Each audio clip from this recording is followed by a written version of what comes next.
Welcome to Corruption Must Go, ICPC's weekly television program. I am your host, Murna Barnabas Atiai. The Nigerian port sector is an important economic factor that plays a critical role in the development of the country.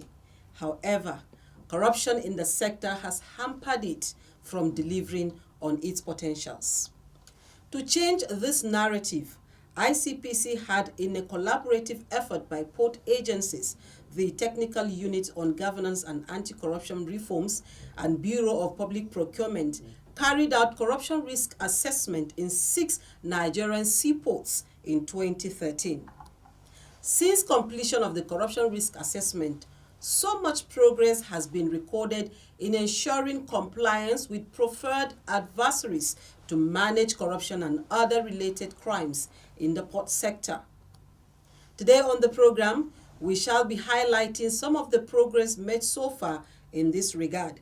But let us first join Ruth Awodi as she brings us anti-corruption stories. Over to you, Ruth.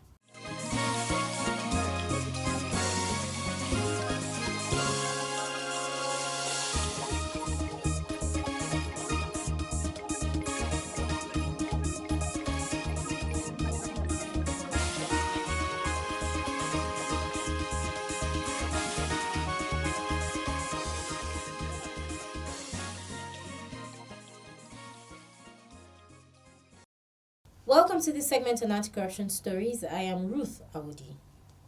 ICPC has secured the conviction of one Mr. Mohammed Sani Nuhu, a former academic staff of Waziri Umaru Federal Polytechnic, Birni Kebbi, Kebbi State, for conferring corrupt advantage on himself to the tune of 6,173,400 naira belonging to the Polytechnic. In a 4-count charge brought before Honorable Justice Hassan Usman of the Kebbi State High Court, Birni Kebbi Judicial Division, the Commission averred that Mr. Nuhu, a dismissed academic staff of the Polytechnic, conferred corrupt advantage on himself when he converted into personal use the sums of 2 million naira in 2015 and 4,173,400 naira in 2016. The monies were a special grant given to him to attend an international conference in Aberdeen, United Kingdom, and the first tranche of payment advanced to him for Doctor of Philosophy PhD program at University of Technology, Malaysia, respectively. In one of the counts, counsel to ICPC, Mr. Mashkour Salisu, had told the court in a trial which lasted for 2 years how the convict refused to embark on the said program and converted the money to his personal use. The trial judge found the former poly lecturer guilty on counts 1, 2, and 3 and dismissed count 4 leveled against him. In his judgment, therefore, Justice Usman sentenced him to 5 years imprisonment on each of the 3 counts. The court also held that the convict makes a restitution of the sum of 6,500,000 naira, being the proceeds of crime, to the federal government. The sentences are to run concurrently.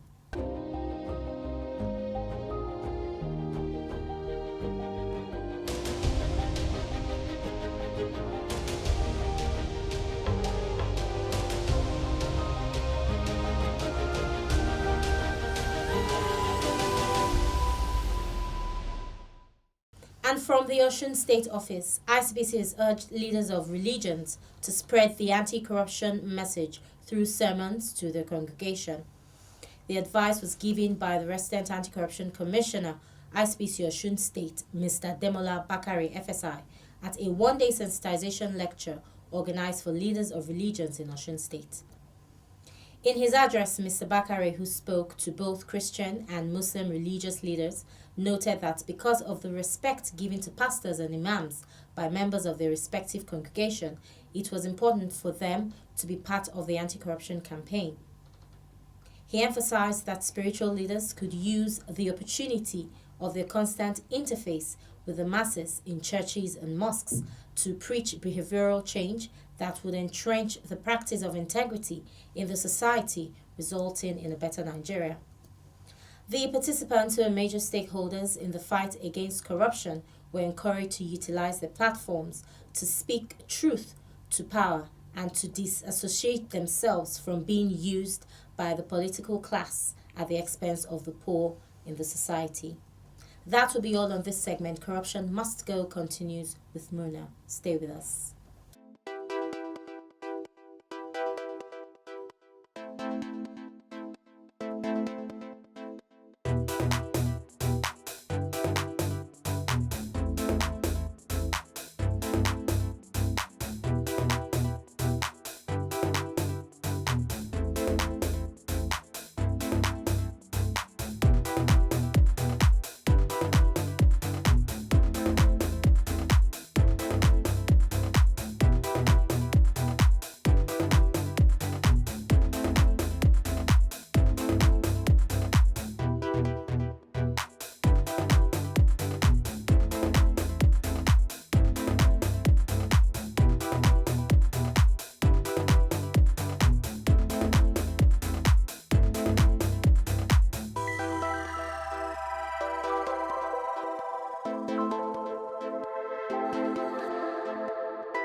If you're just tuning in, this is Corruption Must Go, and our focus is on the progress made so far in the ports sector.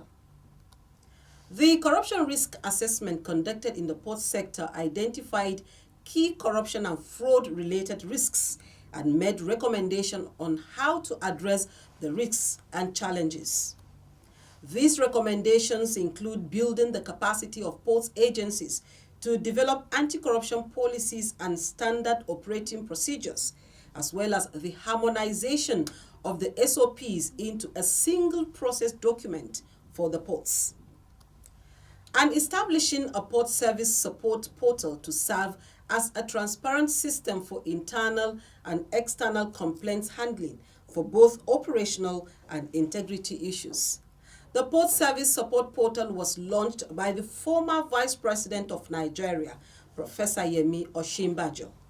Having achieved that, the Commission, along with her partners, did not rest on their laurels. Rather, they went to implement other recommendations of the report of the Corruption Risk Assessment. Mr. Jimo Sulahimon, a Deputy Director in ICPC, tells us more about the work of the Interagency Ports Committee on where we were, where we are, and where we are headed in the reform of the port sectors.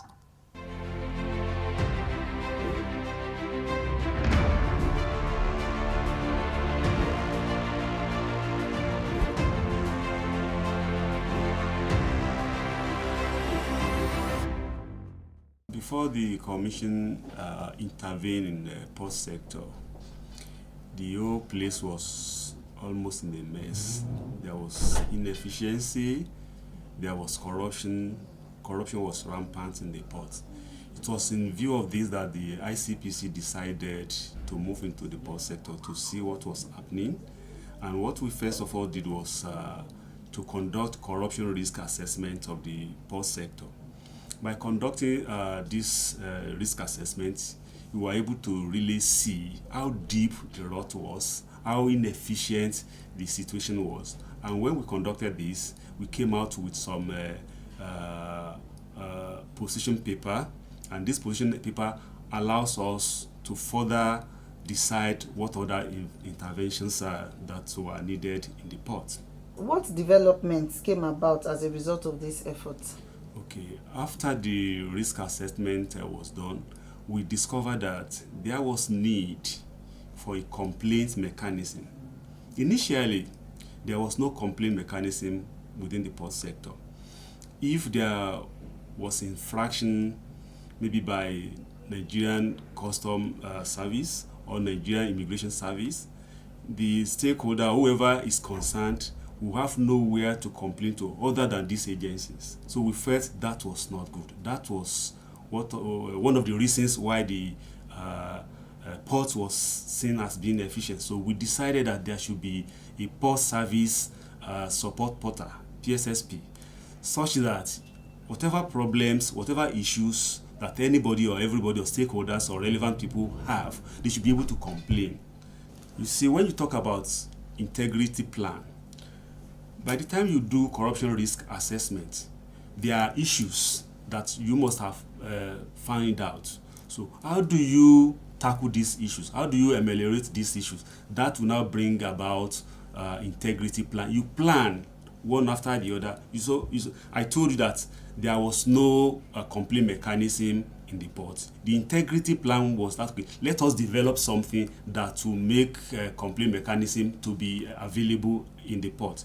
We also discovered that there was no standard operating procedures in the port.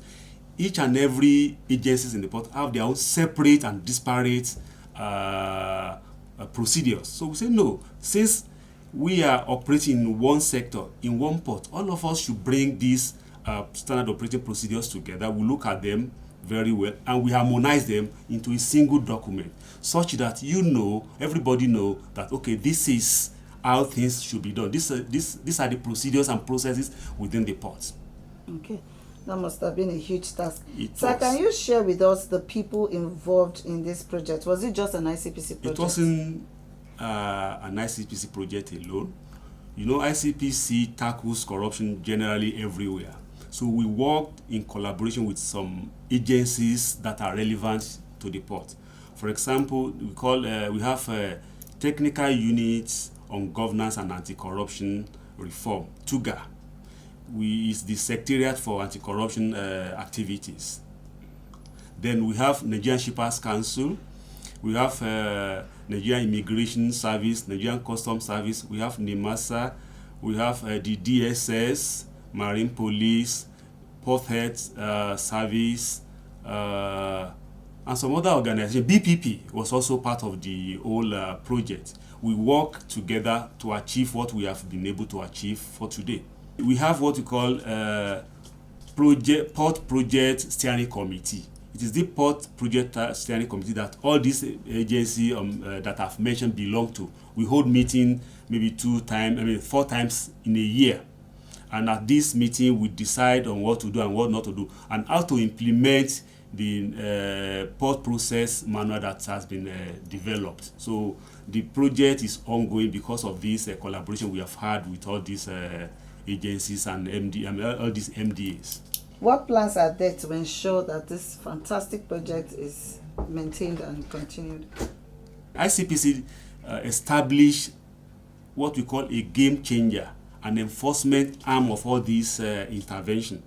We call it Port Standing Task Team. This Port Standing Task Team has a mandate to do sting operation to arrest anybody that has done anything wrong within the port sector. And since the port sector, the team has been working, and they have been working very fine. They have achieved so many successes, such that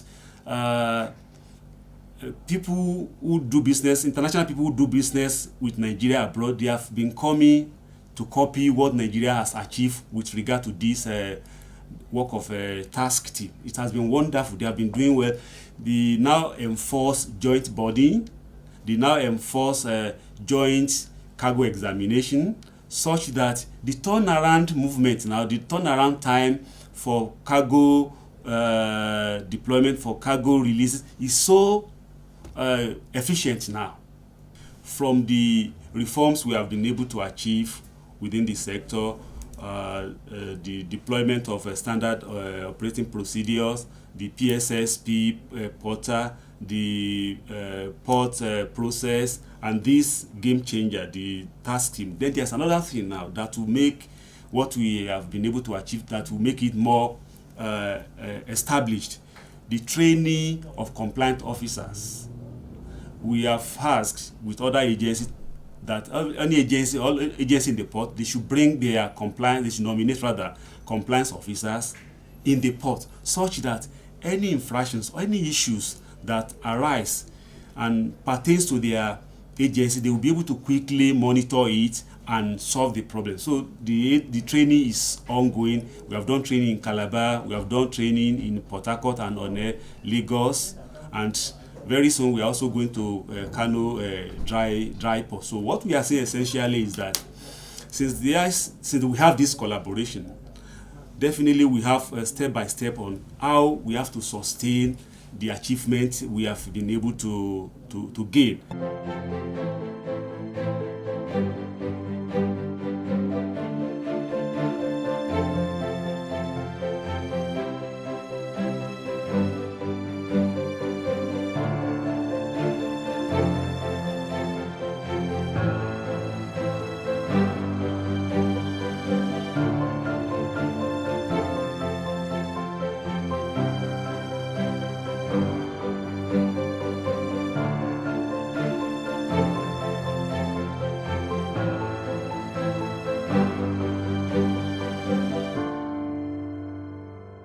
To achieve a sanitized port sector, some critical stakeholders at a recently held interactive session shared how they are matching words with actions at their levels.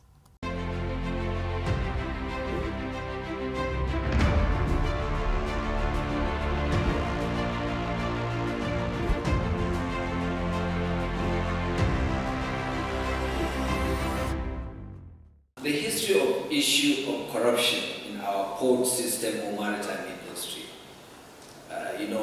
it's been a long history. And interestingly, before the advance of the maritime insecurity, the major monster in the maritime industry used to be corruption. The international community, when they sit down, the international regulator, that is IMO, International Maritime Organization, they don't have anything to discuss other than corruption in our own port system, in our own maritime industry in Nigeria. But when the monster now begins to face, that is the issue of insecurity, the issue of kidnap or ransom in our port, the issue of attacking vessels, piracy and other things like that, it overshadowed the issue of corruption. And luckily for us, while we are trying to fight the insecurity, a lot of agencies, they continue to move ahead to see how they can tackle this other monster that the international community they have been talking about. And we were busy fighting the insecurity. Those who were busy fighting the corruption, they began to record a lot of successes and records. Now, pari-passu now, we are almost on the same page. The insecurity has been tackled. Today, for over a year, we don't have any attack in our own territorial waters. The PSA, under the leadership of the Federal Ministry of Transport, has successfully built the capacity and supported port agencies to improve coordination between stakeholders and streamline processes of port operations by producing the Harmonized Standard Operating Procedure, the SOP, and developing the Port Service Support Portal. Both the Standard Operating Procedure and the PSSP, as we call it, are domiciled at the Nigerian Shippers Council. The PSSP is an online reporting platform through which stakeholders can register complaints and grievances and access redress. All port agencies who are members of the PSC are profiled on the PSSP and simultaneously receive complaints real-time, while the BPP, ICPC, and TUGA are profiled on the platform for oversight and enforcement where necessary. The Project Steering Committee has also developed the Nigerian Port Process Manual, which is a step-by-step sequenced directory of the processes at the ports. It aims to reduce bureaucratic bottlenecks and improve operational efficiency in the sector by stating who does what, how, and timelines for all activities in the seaports. With the inauguration of the PSCT in March 2021, we entered the most challenging phase of the project, which is implementation. It was never going to be easy. As we all know, reforms, especially those that seek to change procedures, can be difficult both in terms of securing full buy-in of stakeholders and, of course, to mobilize resources as well. There is no challenge, ladies and gentlemen, that is insurmountable. Prior to the intervention of the PSTT, there were no joint boarding and timeline for inspections. The PSTT has been able to institute the practice of joint boarding, albeit with some challenges. Timeline for inspections has also been introduced, bringing the inspection time to between 30 and 90 minutes from the previous 4 to 6 hours.